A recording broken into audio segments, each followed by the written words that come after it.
علی بھائی next question ہے، دعا کی قبولیت کے لیے اگر رونا نہ آئے تو جان بوجھ کر رونے والی شکل بنانا سنت ہے؟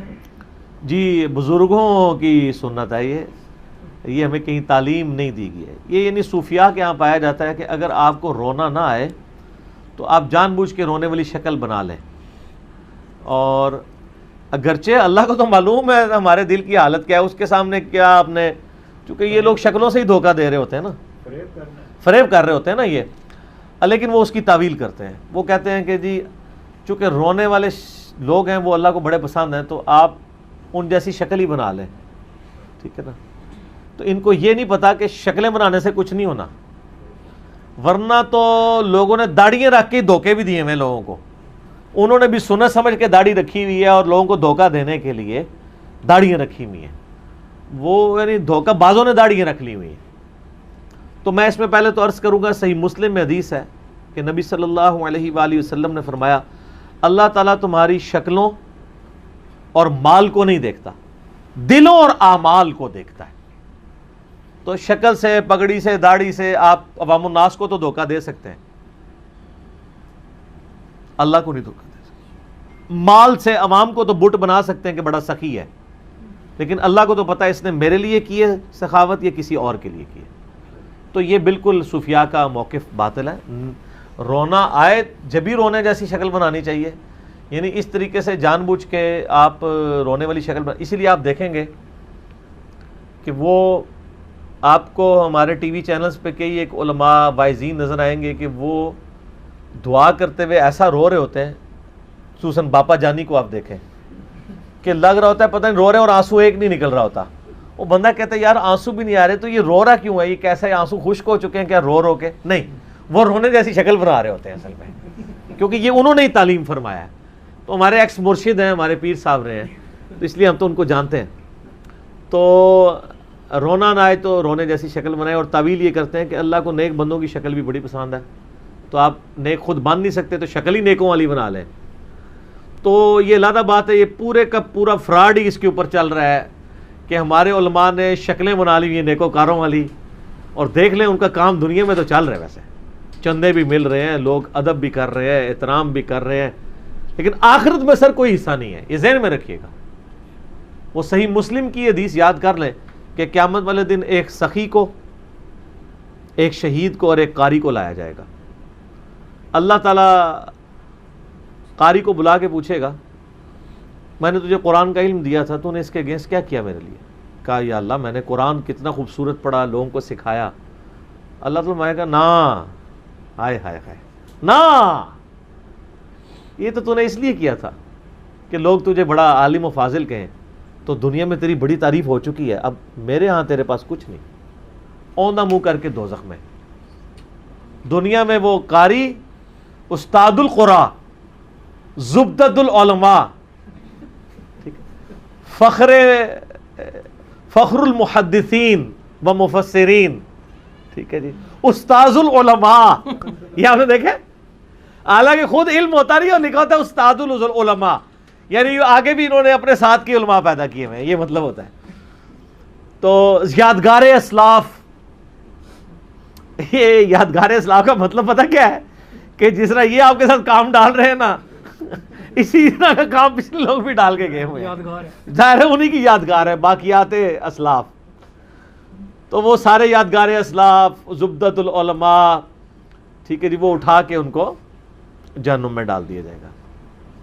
بولے اعوذ باللہ، اللہم اجرنا من النار. آمین آمین. پھر اللہ تعالیٰ ایک سخی کو بلائے گا، ہاں بھی تجھے اتنا مال دیا تھا تو نے میرے لیے، اس نے کہے گا یا اللہ میں نے اتنا کچھ خیرات کیا، اتنا کچھ خیرات کیا، تجھے تو معلوم ہے. بلکہ میں اگر اس کی انجینئرنگ کروں تو یا اللہ میں نے مسجد بنوائی تو مسجد کے باہر لکھوایا بھی کہ میں نے اس مسجد میں اتنا چندہ دیا. یا اللہ کئی مسجدیں جس کے ٹوٹی خانوں پہ میرا نام بھی لکھا ہوا ہے، پھر بھی تمہیں یقین نہیں آتا کہ میں تیری رائے جتنا کچھ خرچ کیتا ہے. میرے تو اتنے دسترخوان چلتے تھے. اللہ تعالیٰ فرمائے گا یہ اس لیے تھا کہ تاکہ تم دنیا میں اپنی تعریف کرواؤ کہ یہ بڑا سخی ہے. تو دیکھو تمہیں اجر مل چکا ہے، اب میرے ہاں تمہارے لیے کوئی اجر نہیں. اوندہ منہ کر کے دوزخ میں. اعوذ باللہ. پھر ایک شہید آئے گا. سر شہید سے بڑا مرتبہ کسی کا ہو سکتا ہے؟ نہیں. انبیاء کے بعد شہداء کا ذکر ہے، صدیقین کے بعد. اللہ تعالیٰ کہے گا تو نے میرے لیے کیا کیا؟ تو کہے گا یا اللہ جان تو دے دی، اور کیا کرتا؟ ہائے ہائے ہائے ہائے. اللہ تعالیٰ فرمائے گا تو نے اس لیے جان دی کہ لوگ تجھے بہادر کہیں، تو لوگوں نے تیری بڑی تعریف کی ہے دنیا میں، میرے ہاں تیرے لیے کوئی اجر نہیں ہے. اوندھا منہ کر کے دوزخ میں ڈال دیا جائے گا. وَلِعَوْذُ بِاللَّهِ تعالیٰ. سر اگر سخی، عالم اور شہید دوزخ میں جا رہے ہیں ریاکاری کی وجہ سے، تو باقیوں کا کیا حال ہوگا؟ تو یہ کہنا کہ جی رونا نہ آئے تو رونے جیسی شکل ہی بنا لیں، تو یہ آپ کس کو دھوکہ دینا چاہ رہے ہیں؟ عوام کو ہی نا. پھر ویڈیو بھی بنا رہے ہوتے ہیں. میں کہتا ہوں جی آپ دعا کروا رہے ہیں رو رو کے، اور آپ کے منہ کے اوپر مسلسل کیمرہ رکھا ہوا ہے، اور آپ 5 وقت نماز پڑھنے آتے ہیں، 5 دفعہ آپ کو کیمرے میں نماز پڑھتے ہوئے دکھایا جاتا ہے. آپ کی نماز کدھر رہ گئی ہے؟ بندے کا لا محالہ دھیان جاتا ہے. اب اچھا آپ تو کیمرے میں صرف وہ دیکھ رہے ہوتے ہیں نا، آپ سائڈ سے ویڈیو بنانے والے کو اگر دیکھ لینا تو آپ کہیں یار یہ کیسا ریاکار شخص ہے. وہ ایسے ایسے جا کے آگے جا کے اس کی بنا رہا ہوتا ہے. یا تو نماز کا پریکٹیکل طریقہ سکھا رہا ہے، پھر تو ٹھیک ہے، اپنی نماز وہ پڑھ رہا ہے اور وہ لائیو ٹیلی کاسٹ ہو رہی ہے، تو اس کے دماغ میں نہیں آتا ہوگا مجھے لوگ دیکھ رہے ہیں، تو اس کو ریاکاری نہیں آتی ہوگی. یہ بھی تو حدیث میں ہے نا، مسند احمد میں، جس نے دکھلاوے کے لیے نماز پڑھی اس نے شرک کیا، جس نے دکھلاوے کے لیے روزہ رکھا اس نے شرک کیا، جس نے دکھلاوے کے لیے صدقہ کیا اس نے شرک کیا. حتیٰ کہ سنن ابن ماجہ میں یہاں تک حدیث ہے کہ اگر کوئی شخص سجدہ کر رہا ہے اور اس کو کوئی دیکھ رہا ہے اور اس کی نیت ہے کہ لوگ مجھے دیکھ رہے ہیں میں اپنا سجدہ تھوڑا لمبا کر دوں، وہ بھی ریاکار ہے. ہائے ہائے ہائے، رونے جیسی شکل بناؤ. ایک کہانیاں نے ساریاں. لیکن ایک بات یاد رکھیے گا، بخاری اور مسلم دونوں میں حدیث ہے کہ 7 لوگوں کو اللہ کے عرش کا سایہ نصیب ہوگا اس دن، جس دن اللہ کے عرش کے سوا اور کوئی سایہ نہیں ہوگا. ان میں سے ایک شخص وہ بھی ہے جو اکیلا بیٹھ کے اپنے رب کو یاد کرے اور اپنے رب کے خوف کی وجہ سے اس کی آنکھوں میں آنسو آ جائیں. تو اکیلا بیٹھ کے یاد کریں. لوگوں کے سامنے آپ کیوں پیڑی پیڑی شکلیں بناتے ہیں؟ اکیلے بیٹھ کے یاد کریں.